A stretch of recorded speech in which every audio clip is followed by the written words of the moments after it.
அதே நேரத்தில் உன் கலிபோர்னியா ஸ்டேட்டை ஈரானுடைய ஸ்டேட்டாக அறிவிக்கிறேன். அமெரிக்க கையிருப்பில் இருக்கும் ஆயுதங்கள் குறைந்திருக்கிறது என்பதை ஓப்பனாக ஒப்புக்கொள்ளவில்லை.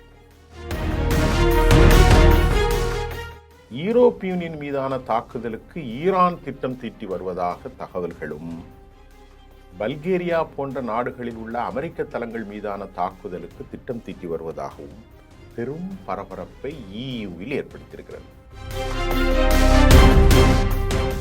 அப்ரஹாம் லிங்கன் கப்பல் மீண்டும் இப்போ அவங்க சரி செய்யறதுக்கு 3 வருஷம் ஆகுமா என்று அமெரிக்க நாளிதழில் செய்தி வந்திருக்கிறது.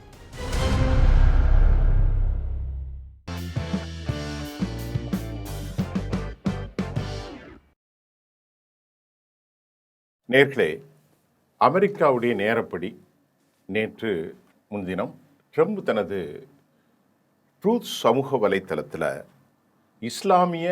ஈரானிய இஸ்லாமிய குடியரசு ஒப்பந்தம் ஒன்றை எட்ட என்னை விட ஒரு சிறந்த வாய்ப்பை வேறு யாரும் ஏற்படுத்தி கொடுத்துட முடியாது அப்படின்னு அவர் சொல்லியிருந்தார். அந்த வாய்ப்பை அவர் தவற விட்டு விட்டார்கள். என்னை விட ஒரு சிறந்த வாய்ப்பை வேறு யாரும் கொடுத்திருக்க முடியாது. ஆனால் ஈரானியர்கள் துரதிர்ஷ்டவசமாக அந்த வாய்ப்பை பயன்படுத்த தவறிவிட்டார்கள். அதனால் எந்த ஒரு நாட்டிற்கு எதிராக இதுவரை எடுக்கப்படாத அளவில் மிக கடுமையான பொருளாதார நடவடிக்கையை நான் இன்று அறிவிக்கிறேன். யார் சொல்கிறா? அமெரிக்க அதிபர் ஈரானியர்களுக்கு எச்சரிக்கை. ஈரானுக்கு எந்த வகையிலாவது ஒரு வாழ்வாதார உதவிகளை வழங்கும் நிதி அமைப்புகள், அதாவது ஈரானுக்கான நிதி அமைப்புகள், ஈரானுக்கோடு வணிகம் செய்யக்கூடிய வணிக நிலையங்கள், விமான நிலையங்கள், அரசு அமைப்புகளை அனுமதிக்கும் எந்த ஒரு நாடும் மிகப்பெரிய பொருளாதார விளைவுகளை சந்திக்க நேரிடும் என்பதை அவர் சொல்லிவிட்டு நான் இதை அறிவிக்கிறேன். அமெரிக்க அதிபர் மேலும் என்ன சொல்கிறாரு? எண்ணெய் கடத்தல், ஸ்வாப் லைன்கள், பணப்பரிமாற்றங்கள், செலவாணி மையங்கள்னா எக்ஸ்சேஞ்சஸ், கப்பல் பதிவுகள், போலி நிறுவனங்கள் என அனைத்தும் உடனடியாக நிறுத்தப்பட வேண்டும். இது ஒரு பொருளாதார டி-டே என்கின்றார். எக்கனாமிக் டி-டே ஆக இருக்கும் என்றும் அவர் பதிவிட்டிருக்கார். இதில் அவருடைய எக்ஸ் தளத்தில், ட்ரூத் சோசியல் தளத்தில், அமெரிக்கா ஹெர்முஸ் நீர் சந்தியை தனது கட்டுப்பாட்டில் இருப்பதாக அறிவித்தது மட்டுமல்ல, இது ஈரானுக்கு ரொம்ப கடுமையான கோபத்தை உள்ளாக்கியது. இதற்கு பதிலடியாக ஈரான் தனது வரைபடத்தில் அமெரிக்காவினுடைய கலிபோர்னியா மாகாணத்தை ஈரானுடைய புதிய எல்லை பகுதியாக காட்டி அங்கிருக்கும் மக்களும் ஈரான் மக்களே என அறிவித்தார்கள்.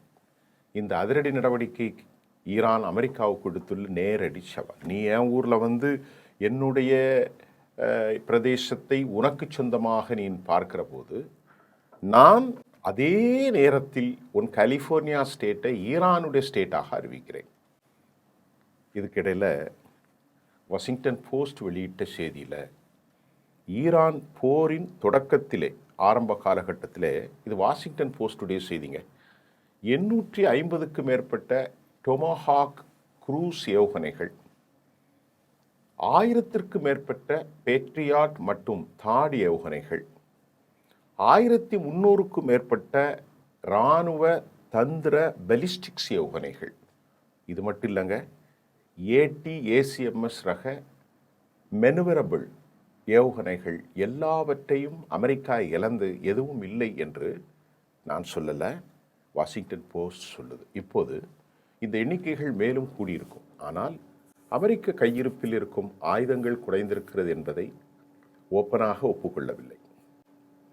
அமெரிக்காவில் ஆயுத இருப்பு மிகுந்த குறைவு அந்த நாட்டின் பாதுகாப்பிற்கு, அதாவது தேசிய பாதுகாப்புக்கு பெரும் அச்சுறுத்தலாக கூட மாறலாம். இதற்கிடையே யுனைடெட் அரபு எமிரேட் கடலில் ஈரான் ஏவியதாக எந்த ஒரு தகவலும் இல்லைங்க. ஈரான் ஏவியதாக சொல்லப்பட்ட நேரத்தில் வேறு மற்ற நாடுகளிலிருந்து ஏவியதாகவும் தகவல் இல்லை. ஈரானும் ஏகவில்லை, மற்ற நாடுகளிலும் ஏவப்படவில்லை. அப்படி இருக்கும் நேரத்தில் யுனைடெட் அரபு எமிரேட்ஸ் தடுப்பு நடவடிக்கைகள் ஏதும் விடுவிக்காததால் பெருத்த சந்தேகம் எழத்தானே செய்யும்.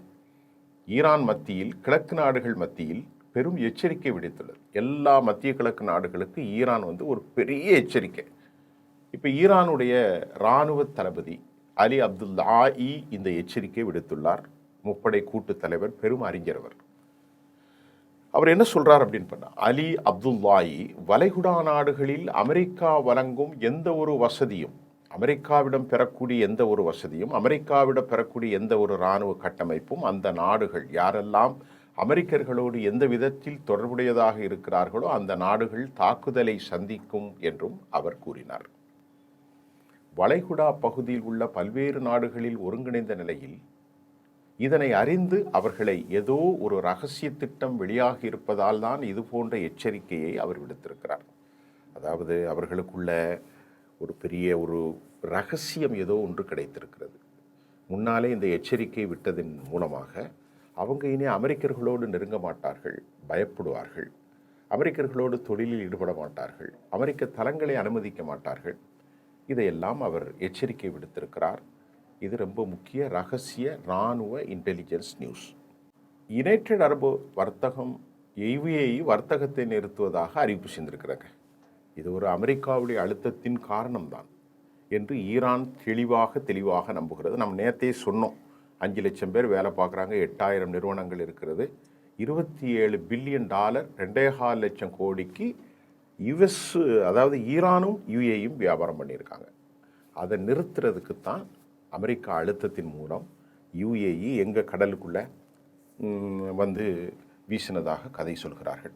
இதற்கிடையில் அரபுகள் அமைத்துள்ள கூட்டணியில் அமெரிக்கா மற்றும் இஸ்ரேல் எந்த விதத்திலும் தொடர்பில்லை.